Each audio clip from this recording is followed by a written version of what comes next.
Gagawa po tayo ng Graham mango float. Ito po ang ating mga ingredients. Mangga po, dice, evap, maliit lang po, Jersey mango condensed milk, 4 tablespoons of cornstarch, unflavored gelatin, cracked graham, and crushed graham. Nandiyan na po yung butter natin. Melted butter. Ito na po yung graham crackers, yung crushed graham na may butter. Plat po natin sa isang container and then lagay po natin yung crushed graham po sa ibabaw para po may crunchy pag nakain nila. And then po lagyan din natin ng mango cubes,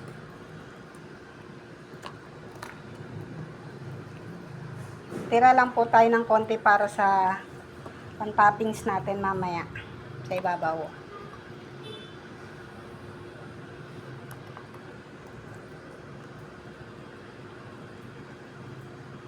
Okay. And then, lagay po natin sa fridge muna for 30 minutes. Natin yung gelatin. Tapos po, mix po natin yan lahat. Well combine po. Siguraduhin natin wala na pong namuong powder bago po natin isalang sa ating lutuan. Pag wala na po siyang buo-buo, isalang na po natin sa kalan natin.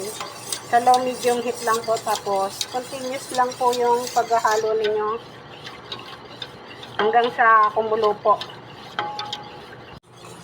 Diretso lang po ang paghalo natin hanggang sa kumulo. Pag kumulo po ay okay na po yun. Sali na po natin sa prepare natin kaninang crush.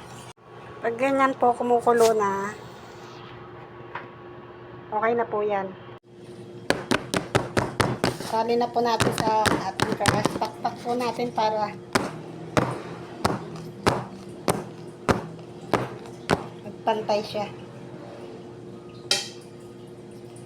Tapos po, lalagay natin yung natirang mangga sa ibabaw.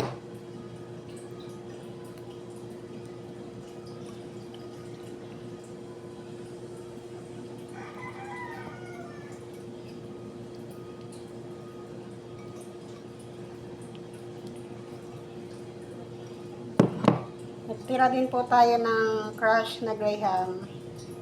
Lagay din po natin sa ibabaw.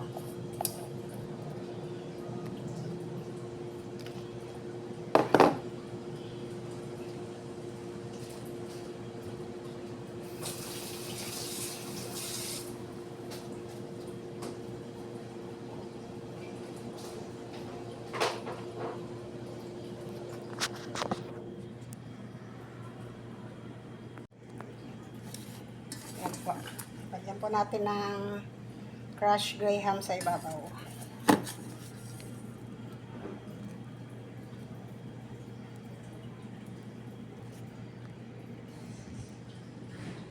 Yan na po siya. Tapos, balik po natin ulit sa rep.